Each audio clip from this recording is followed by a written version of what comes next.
Si Maria dili inahan sa Dios. Dili siya angay nga tawagon nga inahan sa Dios. Sa Salmo 90 nag-ingon nga ang Dios walay sinugdanan, walay katapusan. Inahan siya ni Hesukristo sa unod, dili sa pagka-Dios ni Hesukristo. Duha ang nature ni Hesukristo, tao ug Dios. Sa unod lamang nga Kristo inahan si Maria. Sa tao lamang Hesukristo inahan si Maria, apan dili sa iyang pagka-Dios. Si Hesukristo nag-exist na wala pa buhata ang kalibutan. Ang Dios nga Kristo walay sinugdanan, walay katapusan. Ang balaang kasulatan wala magsulti, wala magtudlo nga si Maria inahan sa Dios. Maayong adlaw kaninyong tanan.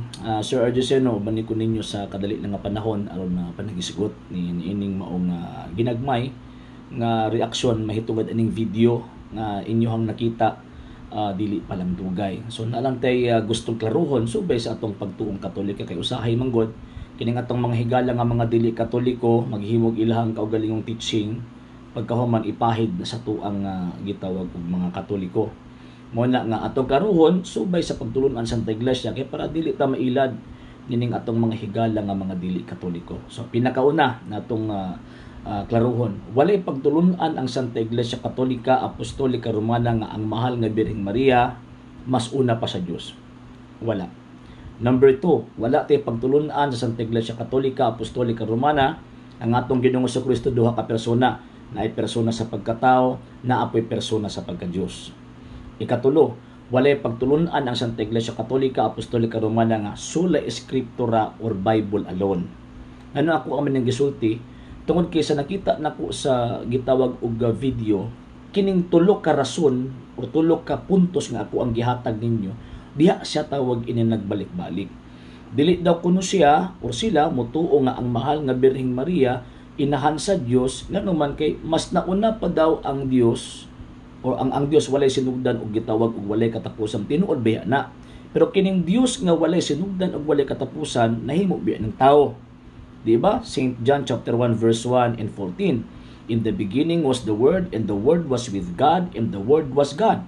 Sa sinugdan mo ang pulong kauban sa Dios ug ang pulong Dios. So kadtong gitawag og nahimong tao mao to ang ikaduhang persona sa Santissima Trinidad. Sumala pa sa balang kasulatan ang pulong mao ang Dios. Buti pasabot kining Kristo nga nahimong tao nga gibunti sa mahal nga birhen tinuod ni nga Dios. Number 2, ingon pa nila ang mahal nga Birheng Maria daw is inahan lang daw sa gitawag og pagkatao. Dili na tinuod. Nga naman tungod sa hinungdan nga ang gibuntis sa mahal nga birhen dili ang pagkatao.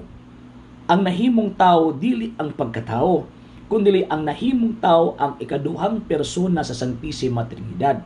Katong gibuntis sa mahal nga birhen ang ikaduhang persona sa Santissima Trinidad nga mao ang ato ang Ginoong Jesucristo. Mao bitaw kun ato ang basahon ang balaang kasulatan St. Luke chapter 1 verse 35 nga magsabak siya sa anak sa labing halangdon nga Dios.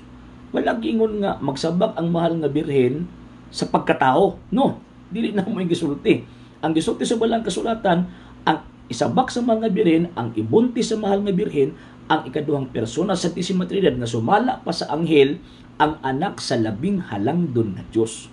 So dili na tinuod nga ang mahal nga Birheng Maria inahan lang sa unod nga naman turki ang gibuntis niya dili man ang unod kundi ang gibuntis niya ang ikaduhang persona sa Santissima Trinidad o gitagaan niya unod ug dugo aron magtuman ang giingon sa kasulatan Galacia kapitulo 4 bersikulo 4. Ikatulo nga tawag ining punto ingon pa niya ang si Kristo ang mahal nga Birheng Maria inahan lang sa gitong pagkatao kay si Kristo daw kuno naay kinaiya sa pagkatao napoy kinaiya sa pagka-Dios.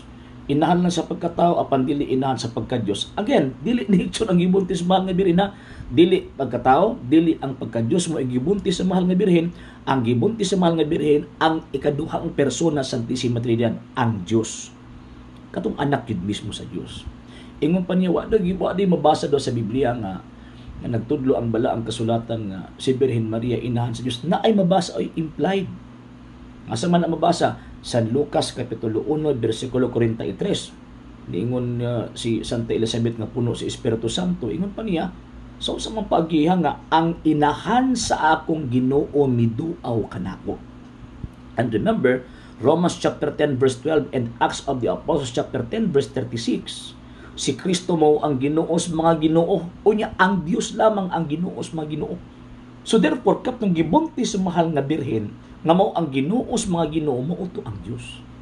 So muna ang Santa Iglesia Katolika Apostolika Romana mituo nga ang mahal nga Birheng Maria inahan sa Dios. Ngano man kay klaro man nga ang iyang gibuntis, ang iyang gianak mao tong ikaduhang persona sa Santissima Trinidad nga matuod nga Dios ug matuod nga tao.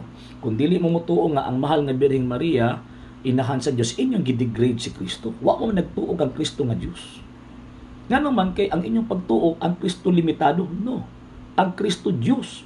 Di ba ato ang gikutlo ganina? San Juan Kapitulo 1, versikulo 1. In the beginning was the Word, and the Word was with God, and the Word was God. And St. Luke chapter 1, verse 37, walay imposible niya. So buti pasabot, kining Diyos, nga why imposible niya, nahimo man ng tao, iyahang himo ang iyang kaugalingon nga sama sa usa ka ulipon, Pilipos chapter 2 verse 6 to 11. So therefore nahimo gyud nga misulod sa taguangkan sa usa ka babay ug nahimo niyang inahan kadtong bayhana nga iyang gipuy-an sulod sa siyang kabulan. Pabata kun ato ang tan-awon ang balaang kasulatan, ang tawag sa mahal nga Birhen Maria inahan ni Jesus. Kinsa man ang Jesus? Ang Dios. Muna kun ato ang i-question nato ang pagtuon sa Iglesia Katolika na ang mahal nga Birheng Maria dili inahan sa Dios, again atong gidegrade si Kristo. Wa ta mo tuo kang Kristo.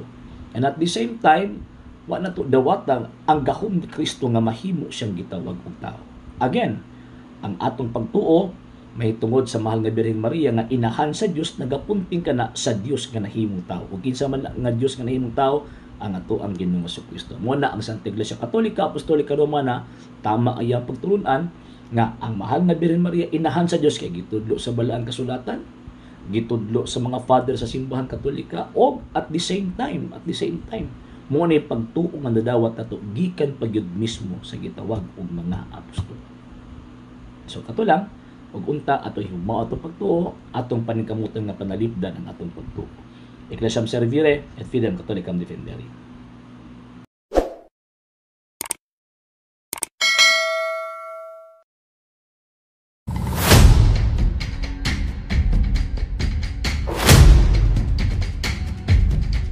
So ang mahal na Birhen Maria, siya po yung katulong Siya po yung katulong ng Panginoong Jesucristo sa pagliligtas po sa tao. So,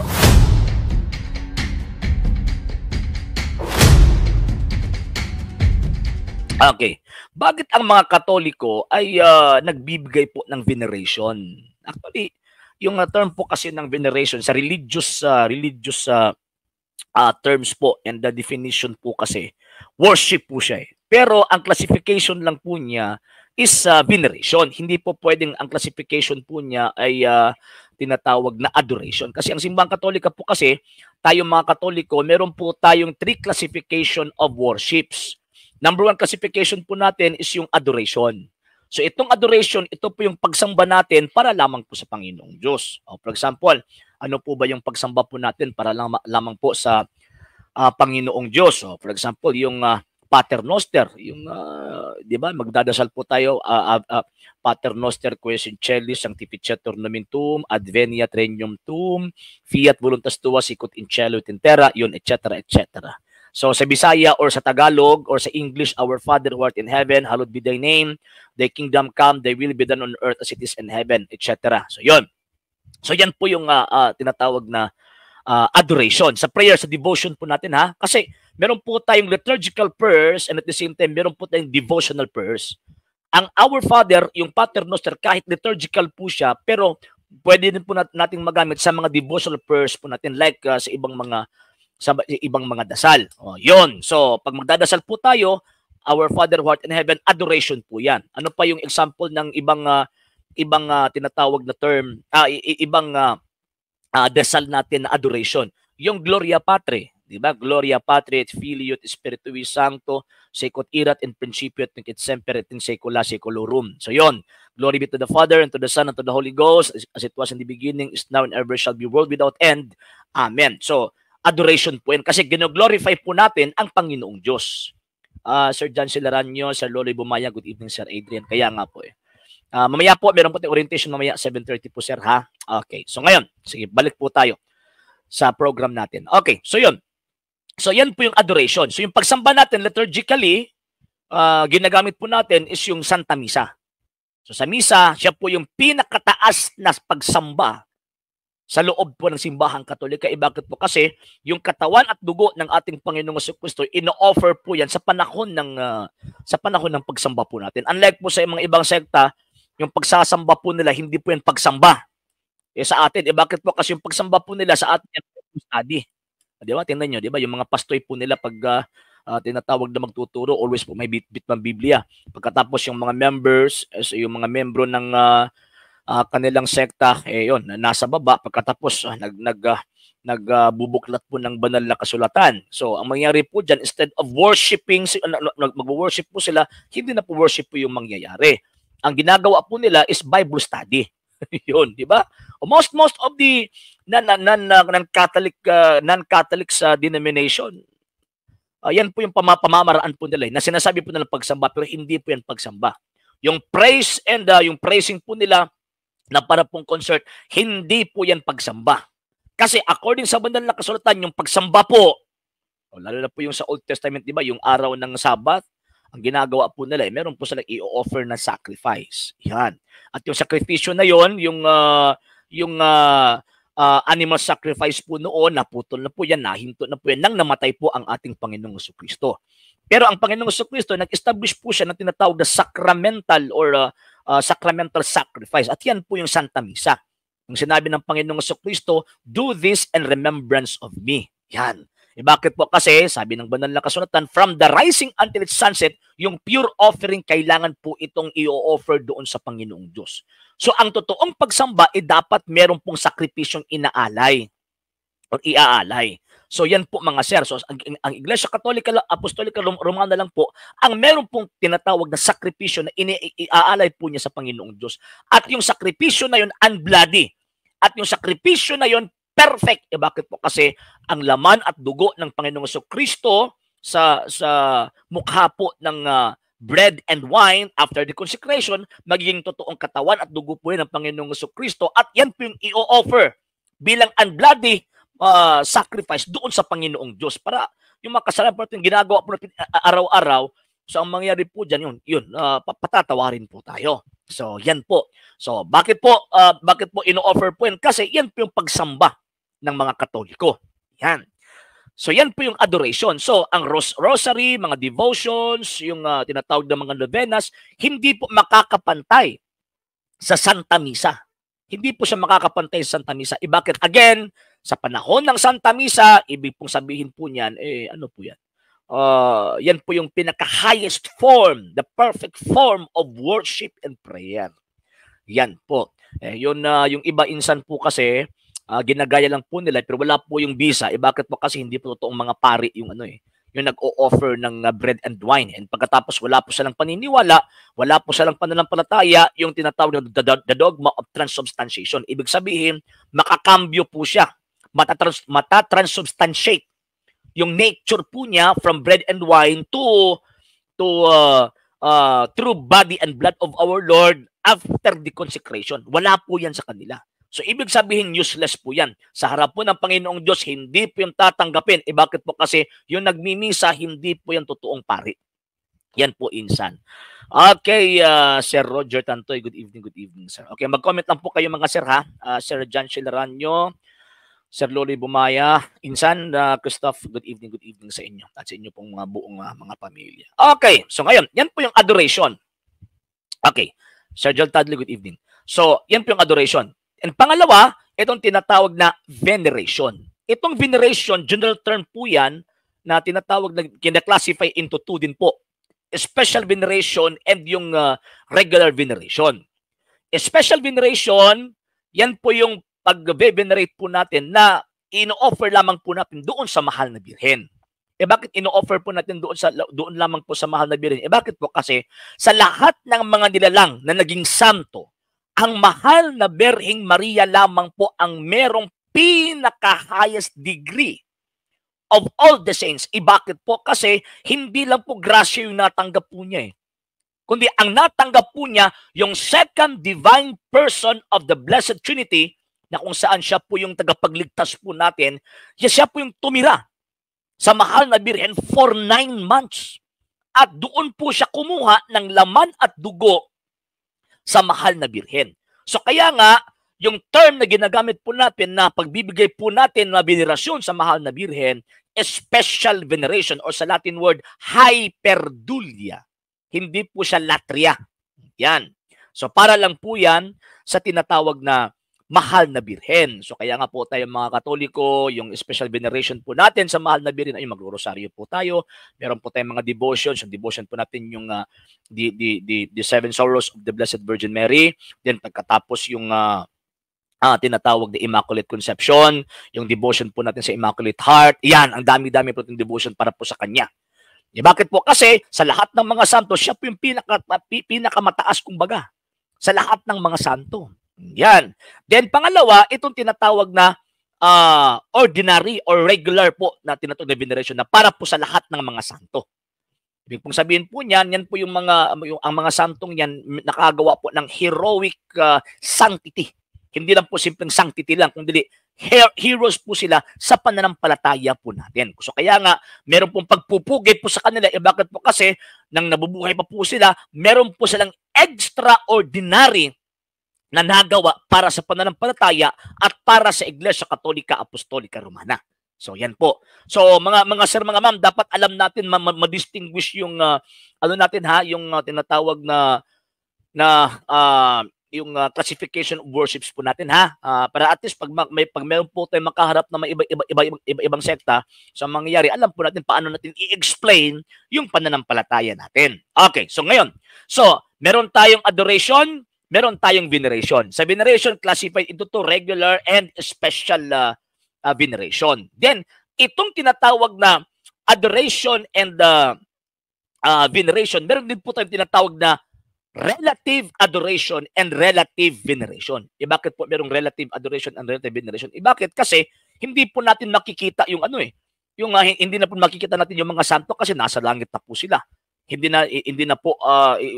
po natin sila nakakasama physically, lalo na ang Panginoong Jesucristo. So kaya nga yung mga bagay na nagre-represent sa kanila, binibigyan natin yan ng veneration or adoration relatively. Ibig sabihin po niyan, in connection or in relation sa personang nire-representahan ng imahen or yung bagay na yan. Yan. So kaya nga, pag magsasamba po tayo, meron po tayong mga ribulto, so binibigyan po natin yan ng religious or relative veneration. Bakit? Kasi hindi natin binibigyan ng veneration dahil sa bato po sila, dahil sa ribulto po sila. Hindi. Binibigyan po natin yan ng veneration or isang adoration relatively. Bakit? Kasi nang dahil po sa connection po niya sa nire-representahan po niyang persona na kung saan yan po yung santo or ang ating Panginoong Jesucristo. So for example, yung image ng Santo Niño, yung Holy Child, so relative adoration po yan. Bakit? Kasi ang nire-representahan po ng imahe na yan ang ating Panginoong Jesucristo. Hindi po pwedeng veneration. So ngayon, pag makita po natin yung imahe ng mahal na birhen, relative veneration po, relative special veneration. Bakit? Kasi yung bagay na yan, binibigyan po natin ng relative veneration nang dahil po sa mahal na birhen. Yan. In connection or with the relation of the person na nire-representahan sa bagay na yan. So, mas mabuti na po niyang klaro yung presentation po natin mga sir para mamaya, while nagpapatuloy po tayo sa atin pong tinatawag na discussion, alam natin yung mga terminong ginagamit natin. And pwede nyo po itong ma-review, itong video po natin after this program sa ating YouTube channel. Kasi yun, i-edit natin ito din pagkatapos ipopost sa YouTube channel natin. Okay, ano po yung veneration? What is veneration? Okay. What is veneration? Veneration is the act of honoring a saint, a person who has been identified as a high degree of sanctity or holiness. So ang veneration daw po, isa daw po itong gawa or action.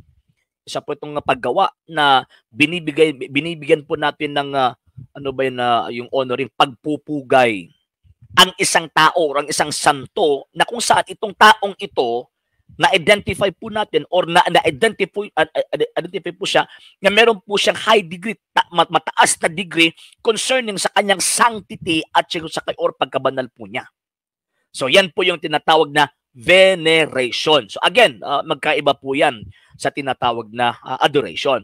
So pag sinasabi natin pong santo, ibig po sabihin po niyan, yan po yung holy person. Isa pong banal na tao kung saan, yun, alam natin or nalalaman po natin na yung pagkasanto po niya, meron po siyang heroic sanctity. Hindi lang po simpleng sanctity lang, kung hindi, heroic sanctity. So meron po siyang extraordinary na ginawa. Extraordinary na ginawa para po sa pananampalataya po natin at para po sa pananampalataya sa simbahang Katolika. So, yan po. And pinaniniwalaan po natin na itong mga taong ito, ang mga kaluluwa po nila, nandoon na po sa langit at makikita na po nila or nakikita na po nila ang Panginoong Diyos mukha sa mukha. So, yan. Ang santo, isa po itong banal na tao na kung saan, yun, alam po ng lahat or known for his or her heroic sanctity. Meron po siyang heroic sanctity. Yung, ano ba yan sa Tagalog? Yung heroic. Di ba? Makabayaning pagkasanto, kumbaga. So hindi lang po siya tinatawag na santo lang, kung hindi makabayani. Talagang bayani po siya. So yan po yung santo na tinatawag natin at yan po yung binibigyan po natin ng tinatawag na pagpupugay. Bakit sabi ng Panginoong Jesucristo, 17:10 of St. John, sa pamamagitan ninyo pinaparangalan ako. So kung bibigyan po natin parangal itong mga heroes of the church, itong tinatawag na mga santo ng mga hero ng Iglesia Katolika, pinaparangalan din po natin ang Panginoong Jesucristo. Kumusta naman po ang mahal na Birheng Maria? So, makonsider po ba ang mahal na Birheng Maria na siya po yung tinatawag na hero? Yes!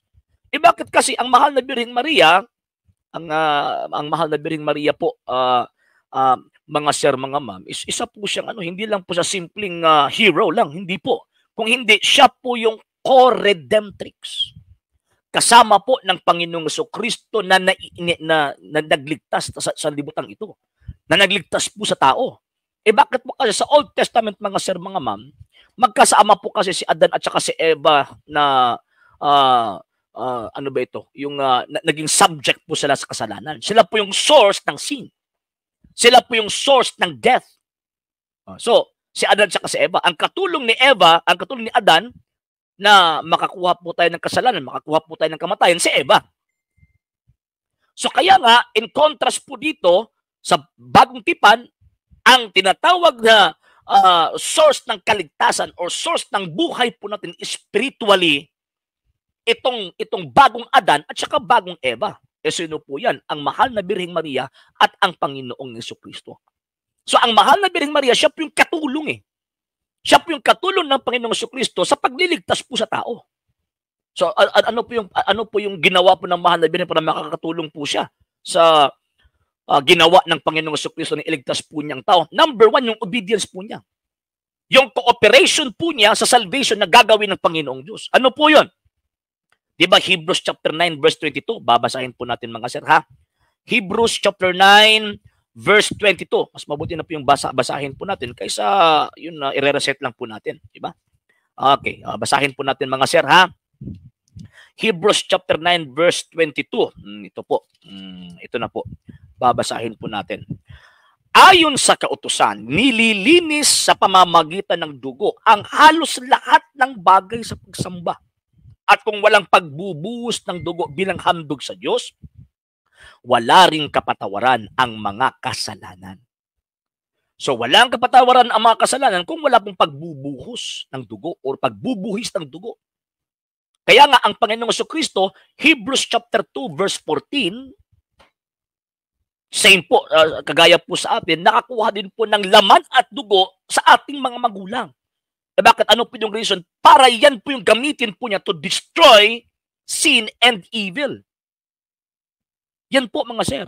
So ibig sabihin, ang cooperation ng mahal na Birhen, yung obedience po niya sa kalooban ng Panginoong Diyos na gagawin po siyang katulong para iligtas po ang mga tao. Kaya nga po sabi ng anghel, Ave gratia plena Dominus tecum, benedicta tu in mulieribus et benedictus fructus ventris tui, Jesus. Ave gratia plena. Sabi niya, sabi ng tinatawag na anghel. Then sabi ng mahal na Birhen, bakit nagpakita ka sa akin? Ano reason? Ano yung tinatawag na rason? Sabi ng anghel, gagawin kang ina ng anak ng kataas-taasang Diyos. Di ba? Ha? Anak ng kataas-taasang Diyos, gagawin kang ina. Yun. Magdadalang tao ka at ang ipagdadalang tao mo yung anak ng kataas-taasang Diyos. So, pwede pong hindi po tanggapin ng mahal na Birhen. Pwede po yun eh. Pwede po yung hindi tanggapin yun ng mahal na Birhen. Pero dahil alam po niya na sa panahon po niya, magiging tao ang Messiah kasi hindi po alam ng mahal na Birhen, humanly speaking. Hindi po alam ng mahal na Birhen, siya po yung gagawing ina. Kumbaga, hindi po alam yun ng mahal na Birhen. So kaya nga, nang sinabi ng anghel na magiging ina ka sa anak ng pinakamataas o sa kataas-taasang Diyos. So ayun sabi niya, Fiat, be it done unto me according to thy word. Yan, di ba? So agad-agad nag-submit ang mahal na Birhen sa kanyang tinatawag na will doon sa kalooban at kagustuhan ng Panginoong Diyos. Yan po mga sir. So ngayon, ang nangyayari po dyan, so yun, ginawa po. Dahil tinanggap po ito ng mahal na Birhen, so same po. In contrast sa Old Testament, ang si Adan, si Eva ang unang tinawag na, ang unang kumontra sa kalooban ng Panginoong Diyos. So kaya nga si Adan, ayun, nahulog din po sa kasalanan. Ngayon, ang bagong Eva po, ang pinakauna nag-profess ng obedience before po naging tao ang kanyang anak. Yung profession of obedience. Okay, so ngayon, so ano nangyari? So yun, nagdalang tao ang mahal na Birhen sa pangalawang persona ng Santissima Trinidad. Kaya nga po, St. John chapter 1 verse 1, in the beginning was the Word, and the Word was with God, and the Word was God. Pagdating ng 14, and the Word was made flesh and dwelt among us.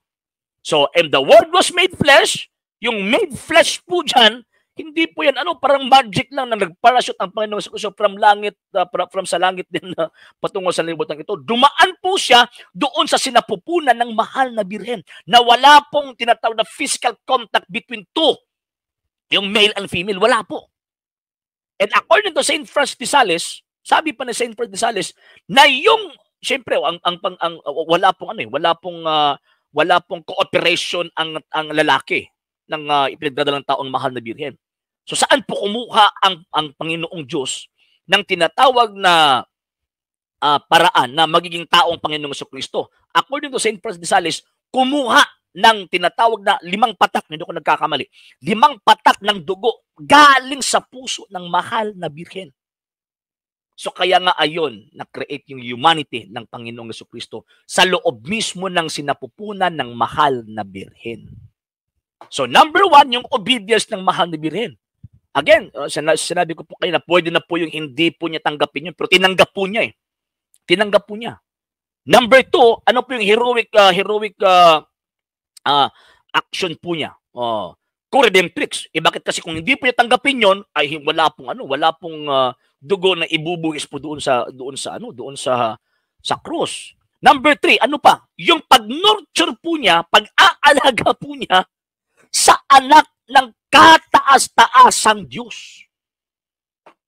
Bihira lang po. Kaya nga po, according sa tradisyon, according sa tinatawag na tradisyon na natanggap ng Iglesia Katolika Apostolika Romana, yung lips ng mahal na Birhen, hindi po niya ginamit ng kahit kaninong hinalikan po niya. Hindi.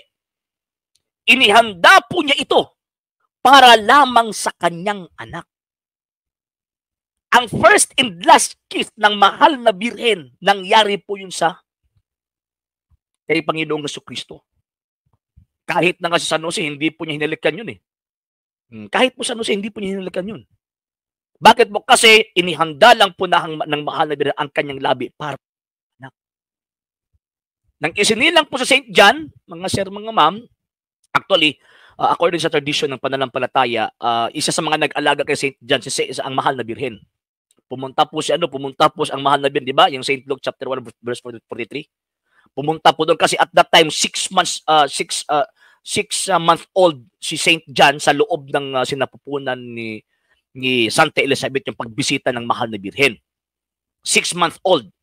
So ngayon, 3 months po siyang nantili po doon sa bahay ni Santa Elizabeth at yun, nadatnan po niya at naabutan po niya yung pagpanganak ni Santa Elizabeth. Ang pinakaunang kumarga kay Saint John the Baptist, hindi po si Santa Ana. Ang pinakaunang kumarga ang mahal na Birhen. Pero never po niyang hinalikan ang batang Juan. Hindi po niya hinalikan. Kasi again, hinanda po niya yung labi po niya para po sa kanyang anak, na anak sa kataas-taasang Diyos. Ibig sabihin, Diyos po yun eh. Alam po niya na Diyos po yung magiging tao eh. Even Santa Elizabeth, alam ni Santa Elizabeth na yung ipinagdadalang tao ng mahal na Birhen, anak sa kataas-taasang Diyos. Anak ng kataas-taasang Diyos. Yan, hindi po niya hinalikan.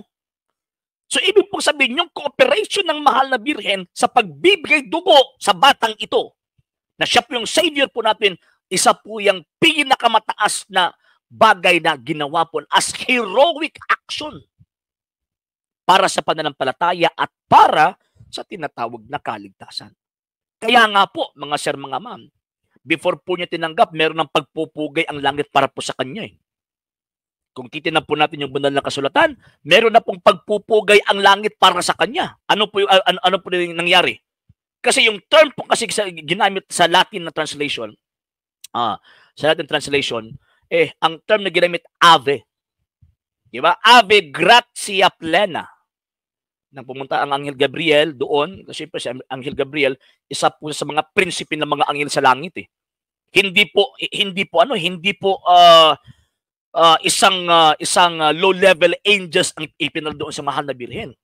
Isa po sa mga prinsipe na katuwang ni San Miguel, si Angel Gabriel. Nang pumunta doon, ang sinabi ni Angel Gabriel, Ave gratia plena.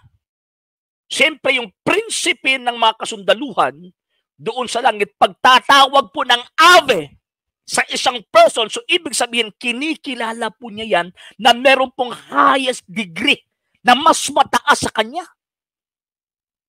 Di ba? Mas mataas sa kanya. Kasi sa monarchical nature po kasi, pag dadaan po yung reyna, dadaan yung prinsipe, dadaan yung hari, yung lahat ng mga subordinates, lalo na po sa Roman Empire po noon, yung lahat ng mga subordinates, sisigaw po yan ng Ave, Ave, Ave, mabuhay kumbaga. Mabuhay, mabuhay. Hindi po yan pwedeng isasalita sa mga ordinaryo lang. Na pag merong darating na parang mataas na katungkulan po sa kanilang lugar, hindi po sasabing Ave, hindi. Para lang po yan sa tinatawag na merong royal function sa isang kaharian. So, ibig sabihin, sa makatwid, nang pumunta si Angel Gabriel doon sa mahal na Birhen, siyempre, again isa po siya sa mga prinsipe ng mga angheles doon sa langit. Pagkatapos nagsalita po siya na Ave, ibig sabihin, kinikilala po ni Angel Gabriel ang mahal na Birhen na mas mataas sa kanya. Ave gratia plena. Bakit sinabi ni Angel Gabriel na gratia plena? Kasi alam niya. Alam ni Angel Gabriel na itong babaeng ito yung preserve ng Panginoong Diyos, binigyan or nilagyan muna niya ng grasya before po niya ipinadala sa sanlibutan pong ito. Alam ni Angel Gabriel yan. So, nang sinabi Ave, ibig sabihin, ang kaharap po niya, Queen. Bakit? Kasi ipinagdadalang tao po niya ang prinsipe. According to Prophet Isaiah, siya po yung Prince of Peace. So, yung nang kaharap ni Angel Gabriel, ang mahal na Birhen, ibig sabihin, kinikilala ni Angel Gabriel ang mahal na Birhen na Queen. Yan po, kung iintindihin po natin na kasulat, talagang grabe, langit na mismo nagsabi. Ave gratia plena. At yung word na yun na Ave, hindi po yun galing lang sa tinatawag na hindi lang po yan galing doon sa Angel Gabriel, kundi yan po yung utos. Yan po yung utos ng tinatawag na yan po yung utos ng Panginoong Diyos. doon sa tinatawag na sa kanya. Na isalita sa harap mismo ng mahal na birhen. So kaya nga, kung ang langit gumawa ng pagpupugay sa mahal na birhen bilang reyna, how much more po tayo? Di ba? Always natin sinasabi na ang ating Panginoong Kristo siya yung kapatid natin kasi we are adopted sons and daughters of God because of Christ. Di ba? Ephesians chapter 1 verse 5. Pagkatapos hindi kilala o hindi natin kinikilala yung kanyang ina na at magbibigyan po natin ng pagpupugay. Hindi po yun pwede.